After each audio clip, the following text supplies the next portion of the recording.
Hi, everyone. My name is Peter Loshak. Today is Monday, July 29th.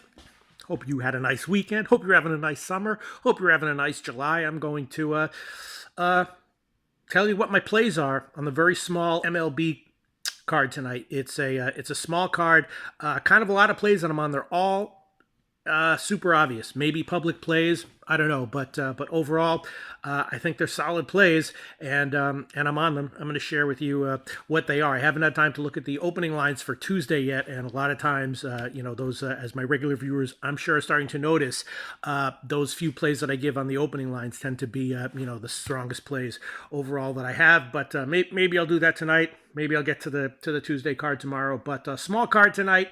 It's 4:45 Eastern time, so I am making this late, but I think there's still decent value with the plays that I hit. Of course, first play that I'm going to tell you about. Don't even need to mention this, do I? Regular viewers of my videos know that once again, I'm very likely to be fading Detroit, and in fact, I am. It's obviously a massive favorite line here, but Zimmerman's starting for Detroit. They're going up against the Angels. It's a huge favorite line. I just think it's still a little bit not high enough. The line is not quite high enough, it's not where it should be. So I did take a shot once again with the Angels -1.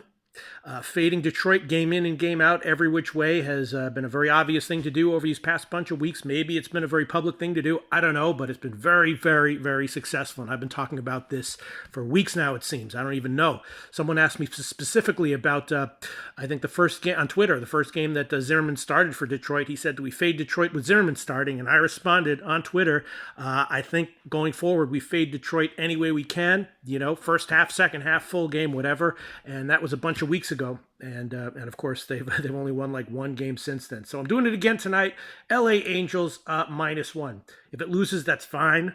Again, bet sizing appropriately, but I'm definitely on that one. All right.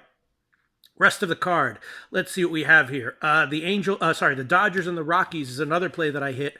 I did hit the Dodgers team total over 6.5 -130, and I hit the first 5 innings over at 7, some at 7, and then some at 7.5 when it got bet up. Gray, is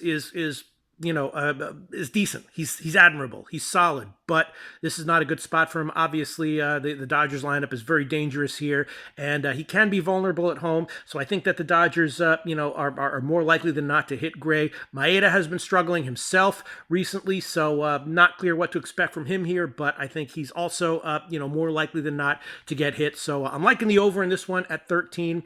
I hit the first 5 innings over at 7 and 7.5, and I also hit the Dodgers team total over at 6.5 at -125. And I also hit the Dodgers on the second half. I got -130. It's since been bet up to -145, which I guess is a good sign. I'm a little bit surprised. I mean, I like the bet, but I'm surprised that that much money has come in on the Dodgers second half. But, I still like it. Dodgers second half at -130. It's now 145. First 5 innings over at 7.5 or 7. And the Dodgers team total over at 6.5 -130. I also hit a little bit the Colorado team total over at 5.5 as well. So I'm liking overs in Dodgers and Colorado tonight. Then let's just go down the card. Atlanta and Washington, an interesting game. This is another one that I hit on the second half, and the lines have moved. Maybe they're moving these second half lines more than they used to. I hit Atlanta on the second half. They've been a great second half team this year, and Washington has particularly been having bullpen issues this year.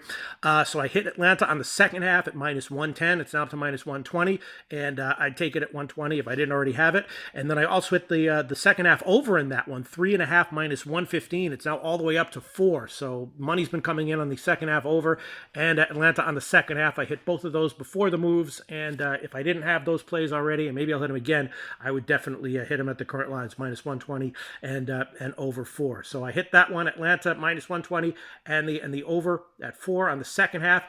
Arizona and Miami is a tricky one. Kelly's definitely been struggling, not that good on the road. Smith obviously has been pretty impressive all season long. So I did take shots with the obvious plays, which is Miami on the first half, although I got it at -130 and it's gotten bet down. So that definitely makes me nervous. It's now down to -120. I hit it at -130.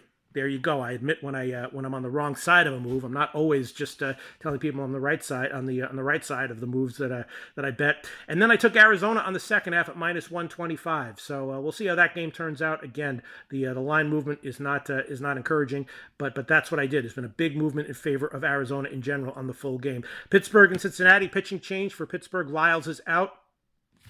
I definitely like Pittsburgh on the second half here, though. I took them at plus 105 when it was Lyle starting. Now it's up to plus 125, or now down to plus 110, so it's bouncing all around. But I like Pittsburgh a bit on the second half at plus 110. And I did take a small shot with Cincinnati on the first 5 innings at minus 240. It's actually gotten bet up from there now. I'm seeing like in the 250s, 260s. I got it at minus 240. I don't know how high I would take it, but this looks like a big pitching mismatch for the first part of the game favoring Cincinnati. So I took the first 5 innings Cincinnati line at minus 240, and then I hit Pittsburgh on the second half at plus money. Then the Dodgers-Colorado game, talked about that one. Toronto KC, just took small shots with the under at 10. It's now down to 9.5. And I took a small shot with the second half under at 4 minus 120. Modest shots with those. I think that the line is a little bit inflated right now. Keller's been getting grounders. Keller's been pitching very well recently. And this guy Pannone, I don't know what to expect from him. He struggled in the majors, but he was very good in the minors recently. I think he's going to be all right here. And I took a shot with unders, full game and second half in Toronto and KC. Detroit and Angels, told you about that one. And then Baltimore, San Diego, Hess against Paddock. I did take a shot with Baltimore on the second half at plus 150. It's now down to a 135 or so. Hess should be vulnerable. Paddock should be good. But Baltimore, I think they might be a little bit fundamentally undervalued right now and going forward. We'll see how long this one lasts. But their performance against the Angels was, I don't think, totally fluky. They were undervalued. And I was betting on Baltimore this weekend, one way or another, team total overs and stuff like that. And I took them again today on the second half, only second half at plus 150 for Baltimore. And that's it for tonight's MLB card. At some point, I will try to get to the Tuesday card, share it with you either tonight or tomorrow.